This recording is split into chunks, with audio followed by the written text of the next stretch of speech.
You decided to buy a ranch this spring. Right now, you are standing at its front gate in Montana with the printed listing in one hand. The sheet says 2,600 acres, one house, one barn, $2.5 million. The seller's agent waits by her truck while you look at the mountains and feel like a millionaire already. Then an old ranch truck slows on the county road and the driver leans out. His name is Dale, your nearest neighbor. He has raised cattle on the next ranch over for 30 years. He asks you one question. How many cows will this grass feed? You have no answer. And that silence is the first warning, because you came here to buy a view. A cattle ranch is a grass business. The grass feeds the cows, and the cows bring the money. The grass will pay for everything you are about to build here, and you have not thought about it once. That is the mistake almost every newcomer makes here. They pick the ranch for its house and its view, and never once think about its grass. Here is the arithmetic Dale holds in his head, and on a ranch, it decides everything. One cow and her calf need from 25 to 30 acres of this dry mountain grass for a year, because there is little rain here and the grass grows thin. So a herd of 100 cows takes those 2,600 acres just to eat. That is why the listing is that big. Ranch pasture in the Mountain West sold for around $950 an acre in 2025 by the government's yearly land survey. Multiply it out, and the grass by itself comes to almost the whole asking price. The house and the barn come along nearly free. You sign all the same.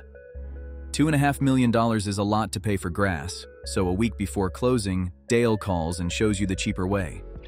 Half the ranchers in this valley do not own all the grass they use. They lease it. A grazing lease in cattle country runs about $10 an acre for a whole year by the government's rent surveys. So the grass you are buying could be rented for about $26,000 a season. Buying costs about 90 years of that rent, and all of it is paid up front, years before the ranch brings you the first dollar. Dale himself leases a third of his acres from a retired neighbor because a leased pasture never sends him a tax bill and never asks him for a new fence. You hear all of it. You still buy because you came here to own the land, not to rent it. That is a fair choice. It is just expensive, and the rest of this year will show you just how expensive. Closing takes 5 weeks because a ranch is not one purchase. It is land plus water plus paper, and nobody tells you that the water file matters most. In the dry half of the country, the right to pump water is its own official document with a date on it. Older dates get their water first in a dry year, because that is how Western water law settles fights.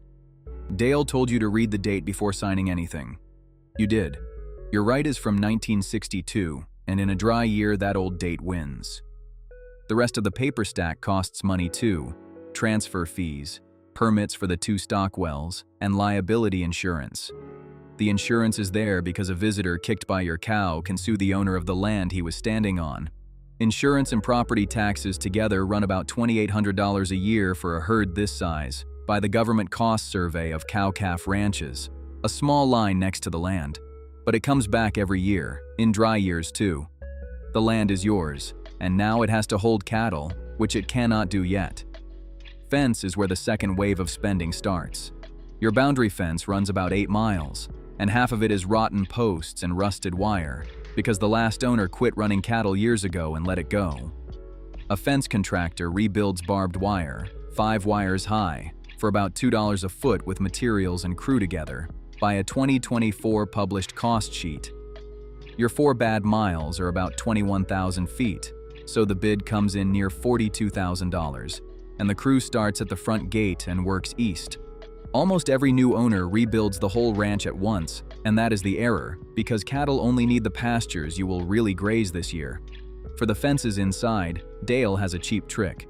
Behind a solid boundary fence, he splits his pastures with 1 strand of electric polywire on fiberglass rods at about 25 cents a foot, 1/8 the cost of barbed wire. You copy him. You still pay an electrician to run power out to the well pumps, because water has to get to the far pastures before any cow can live there. The next check is for the machines, because from November to April the grass quits growing and somebody has to feed 100 cows every day of the winter. Winter hay comes in round bales heavier than half a ton, so you need a tractor with a loader to move them. At the equipment auction an hour down the highway, you buy a 15-year-old tractor for $52,000, and an older spare for $34,000. You keep 2 because the day one tractor dies is always the day you need the other. A used flatbed truck and a hauler for the cattle add about $40,000 together. The mistake with machines is always the same. New owners walk into a dealer's lot, take out loans on new ones, and the loan then eats the calf money before it comes. The government cost survey prices what the machines really cost a herd like yours, about $38,000 a year in wear and future replacement. Your tractors work for you every day, and they lose value every day, even when they are parked. Now you need people, and this is where the arithmetic turns personal. A hired hand working cattle all year earns about $46,000 by the government jobs data for the industry. You cannot pay that wage and still fix the fence and buy the tractors. So you do what nearly every ranch household does, and the payroll is you, your family on weekends, and hired day help for the big jobs. Everyone thinks a ranch is one man and a horse. In real life, it takes a whole valley of neighbors. On branding day, Dale shows up at 7 in the morning with 4 neighbors, and they work your calves beside you until dark, and no money changes hands. Next month, you will give them your own Saturdays back, because around here, neighbors trade work instead of hiring it. That trade covers the big days. What you cannot trade away is the daily part. Cows eat every day, water freezes on Sundays too, and nobody is on the payroll for that except you. With grass and water ready, you buy the herd, and this is the biggest check after the land itself. At the replacement sale, you bid on bred cows. Bred means the cow is already carrying next spring's calf, so she starts paying you back months sooner. In August 2026, the government's own auction reports put a good bred cow at from $3,600 to $4,300 a head. 100 head cost you about $390,000. 4 young bulls add $22,000 more, at about $5,400 each, because one bull can breed from 25 to 30 cows, and you never run without a spare. And unlike your tractors, this purchase is alive. It eats, it falls sick, it calves at 2 in the morning in the mud. One cow that dies takes $4,000 into the ground with her. Your first payday comes 14 months after you signed for the land, on a Tuesday in October, at the cattle auction in town. Sale day is the closest thing a ranch has to an opening day. 63 calves made it from birth to sale weight, because some cows have no calf in a given year, and spring storms take a few newborns. 12 heifer calves stay home to become your future cows. 51 head go through the ring, and the calf checks add up to about $107,000. Add 8 old cows sold for beef and a few yearlings, and the whole year of selling comes to about $141,000. One payday a year. That is the rhythm you now live on. The ranch charges you every day and pays you every October. Winter shows you where that money goes. Feed is the biggest cost a cow has. It runs about $445 per cow per year, almost 2/3 of everything you spend running her, by the same government cost survey. Over 100 cows, that is about $44,500, and most of it is hay. From November on, you take the tractor through the front gate every morning, drop 2 bales in the snow, and watch 100 cows eat.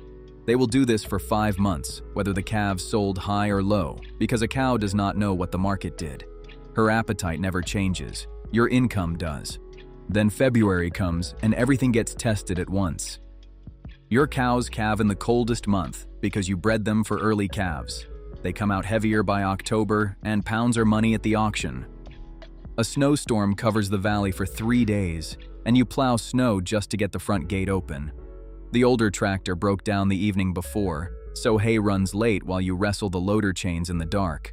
On the 3rd night, you bring a wet newborn calf into the barn, and you lose him anyway, and 3 more that week. Each dead calf is about $2,000 that will never climb into the October truck, and nobody pays you back for weather. The vet is out here 2 times that month. Herd health runs about $33 a cow for the year, and this is the winter you learn why. This is where most new owners give up in their first winter. Dale runs it differently, and he tells you so while you thaw out in his truck.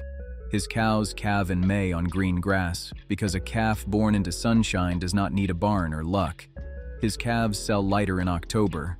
More of them live to be sold at all. You write one word on next year's breeding calendar: May. Would you trade your steady paycheck for one that comes once a year? Put it in the comments. April closes the books on year 1, and you sit down with every receipt in the small office off the mudroom. Sales first. About $141,000 came in. Operating costs next. Feed took $44,500, the vet $3,300, fuel about $4,400, and repairs with the small stuff bring it to about $68,600. Subtract the costs, and $73,100 is left.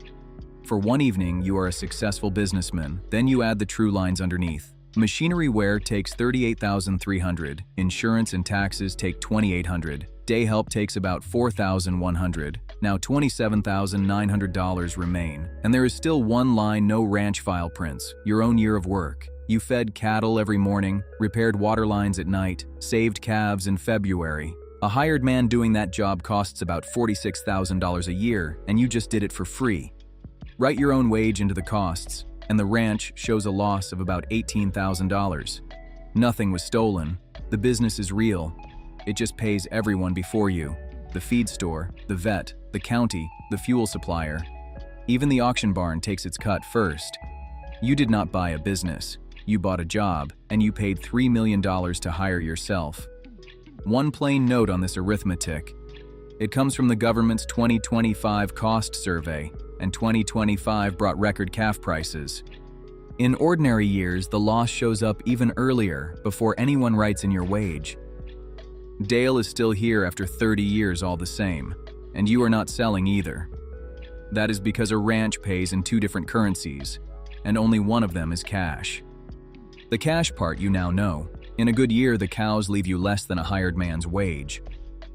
The second currency sits under your boots. Pasture land nationwide gained almost 5% in value in 1 year by the same government land survey that priced your grass. On $2.5 million of land, that is about $120,000 of new value in 1 year. It grew on paper while you were saving calves in a snowstorm. You cannot spend it this spring. Land pays on one day only, the day it changes hands. Until then, it only saves. So keep the 2 currencies straight. The cows pay you a small working wage now, and the land stores wealth for a day far away.